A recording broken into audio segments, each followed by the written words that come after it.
In our second section of Chapter 12, we're going to focus on some principles of solutions, specifically how much solute can dissolve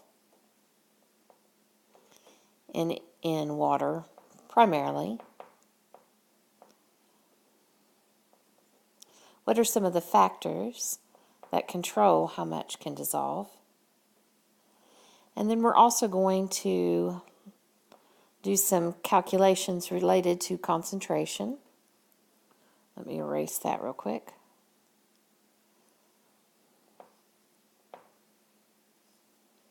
Concentration. Specifically, the two most common types we'll use in chemistry: molarity and a new one called molality.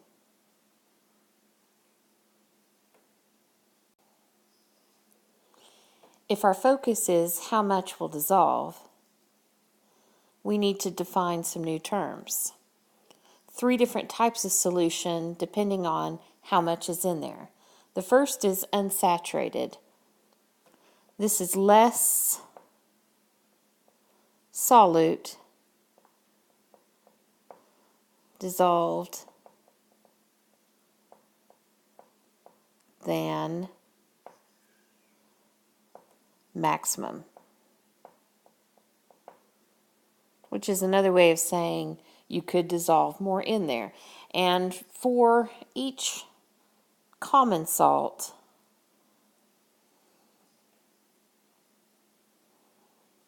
we will look at a standard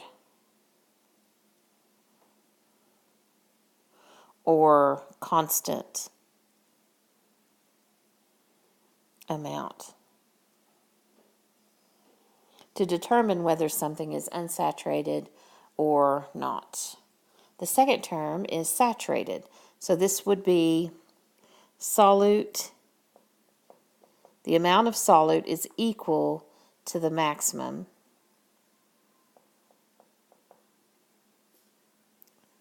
at a given temperature.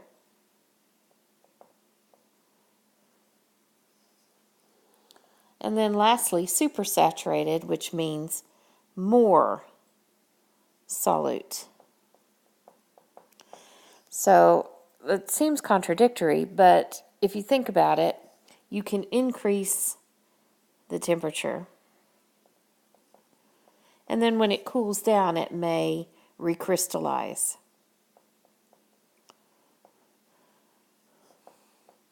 So in this case, if you look at it, you're going to have some solid crystals.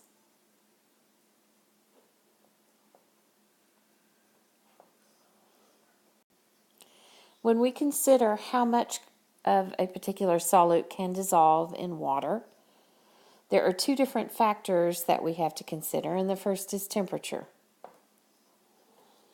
All right, on the left hand, we have a graph of the amount of the solute that can dissolve in 100 grams of water. If you'll notice on the y-axis it says 100 grams of water at a given temperature. So let's look at something like sodium chloride.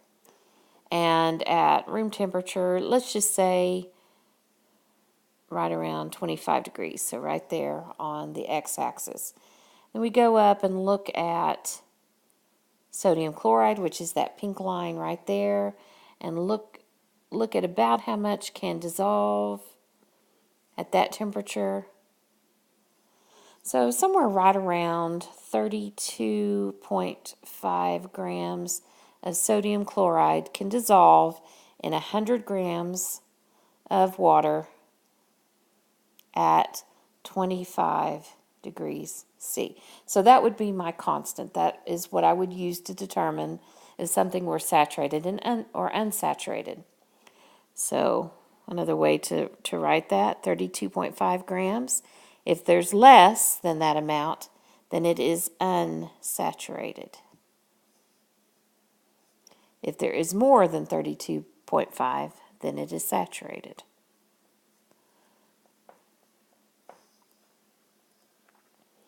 Let me erase for just a minute. Let's look at this question another way.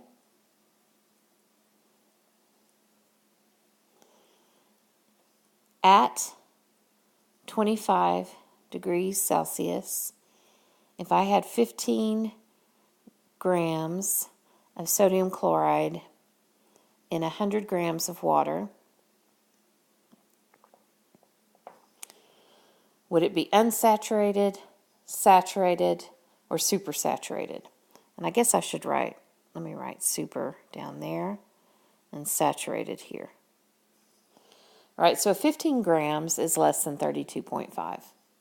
That's all I have to do. It's not more complicated than that. So I would say that this solution is unsaturated, meaning I could get more sodium chloride to dissolve without changing the temperature. Now, in the case of most salts that are on this graph here, as temperature goes up, generally most solid substances are going to be more soluble. And you can see that. It just depends on the nature of the solute. As you go from 0 up to 100 degrees, okay, so something like potassium dichromate becomes more soluble. Same thing with lead nitrate here. And you'll notice that you have a lot of potassium, sodium, and nitrate ions on this. And that's because those are the most soluble ions. If we look at something like a gas, CO2 in cola, soda pop, gases are opposite from solids.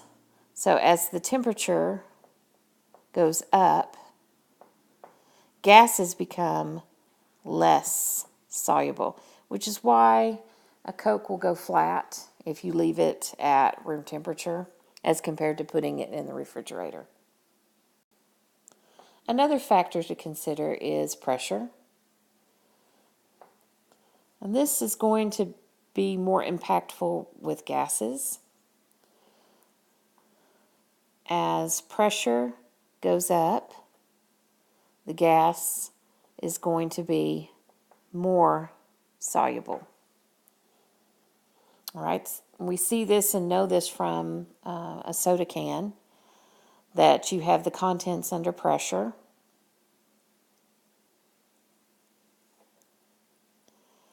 And, whoops, I misspelled that. Under pressure. And when you release, it's going to fizz. And that is the CO2 gas escaping. And once you do that, like if you have a 2-liter bottle, once you open it and let the gas out, which again, this is another reason to keep it cold versus warm. If the solution is warmer, then you're going to have more CO2 escaping. So we keep it cold and we try not to shake it up or leave the top off. So we want to keep it under pressure. Then the CO2 content will stay up. And that's again, if you like the carbon dioxide, if you like the carbonation in the soda, you're going to try to keep as much in there.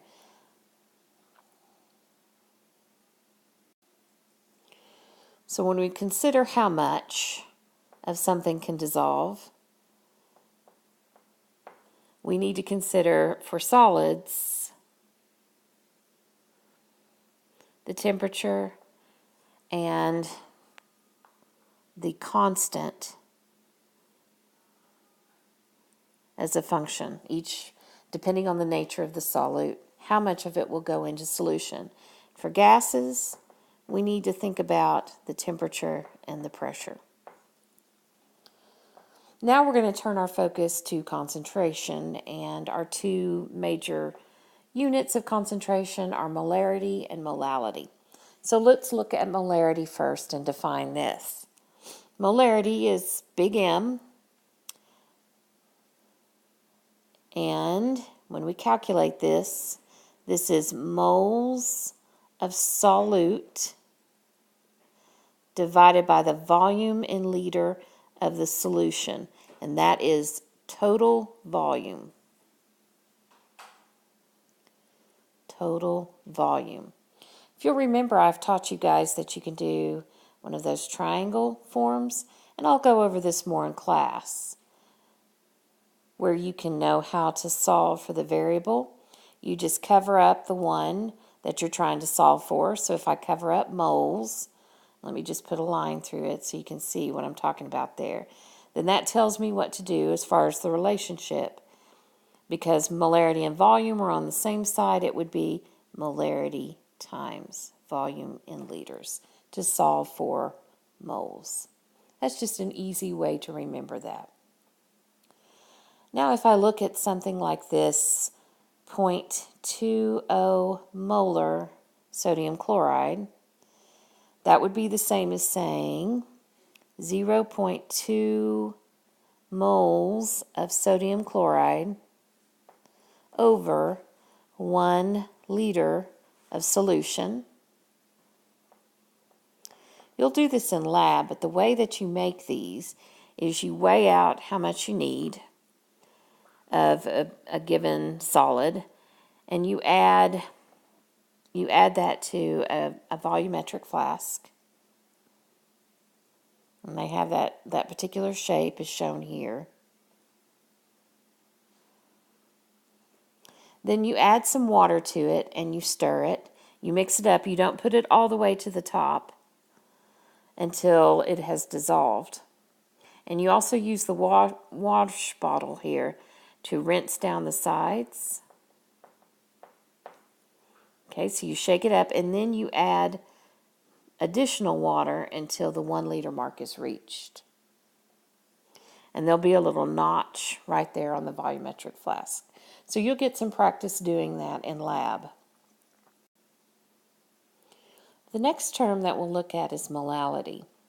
We need this term in order to calculate freezing point depression and boiling point elevation, which we'll do in the next section. Molality is represented by the symbol, it's a cursive M, and the formula is moles of solute divided by kilograms of solvent. We can do another triangle like I showed you, moles over molality times kilogram. Let's take a look at an example problem. We have 125 grams of water and a 2 molal salt solution, so that's sodium chloride. And we want to know the mass of sodium chloride needed to make this. Okay, so let's set this up. My molality is 2.0 cursive M. We don't know the moles of sodium chloride that it's going to take. And 125 grams of water is 0.125 kilograms of water. So I'll multiply both sides by 0.125 kilograms.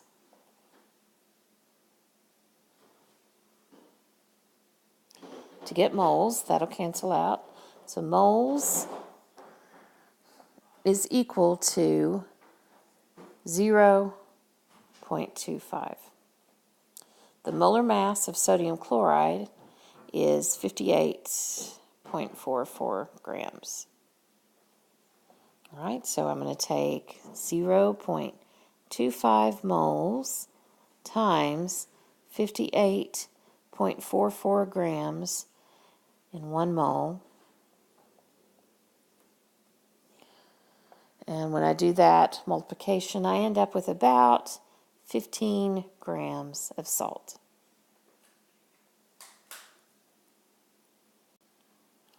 Let's work a couple of problems related to the 2 principles we looked at in this chapter.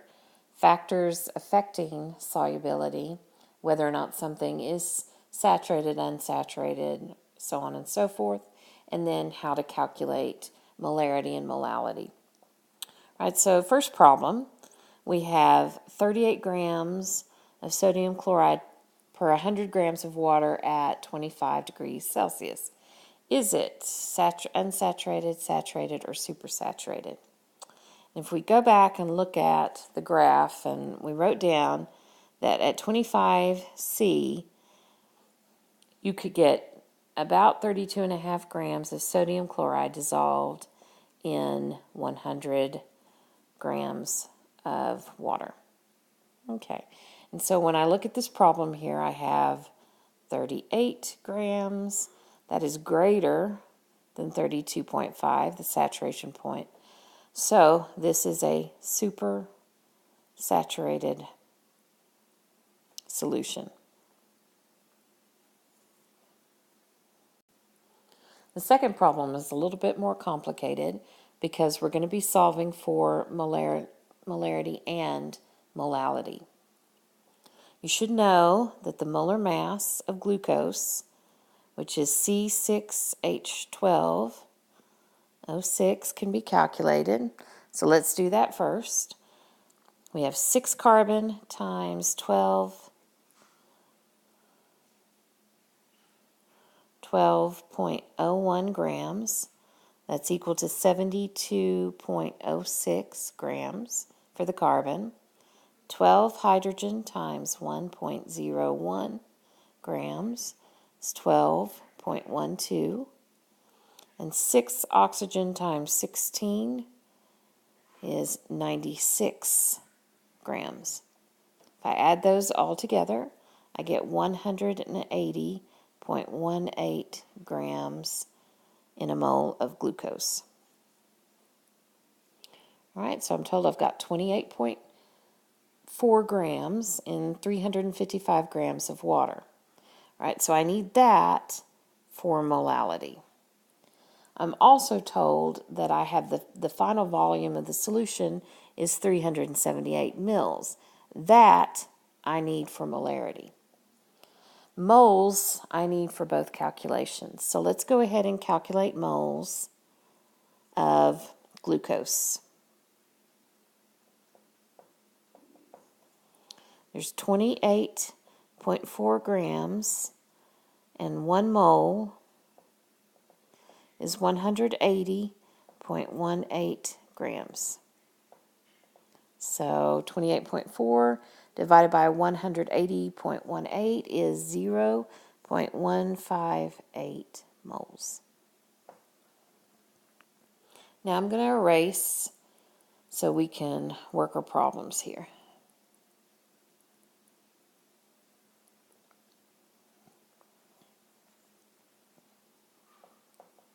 I'll keep that 0.158, so we've got that handy.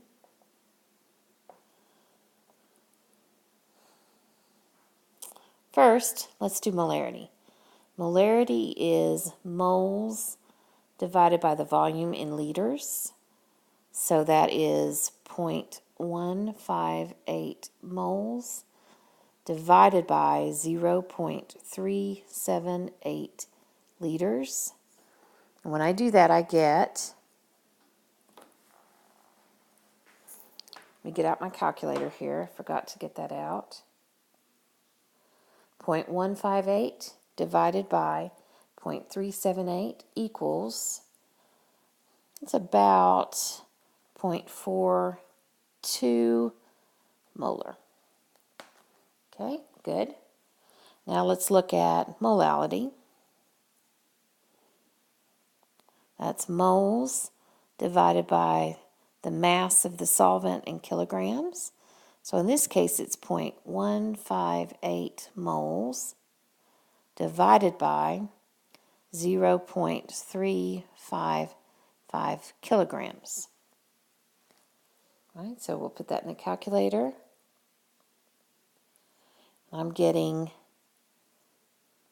0.45 molality.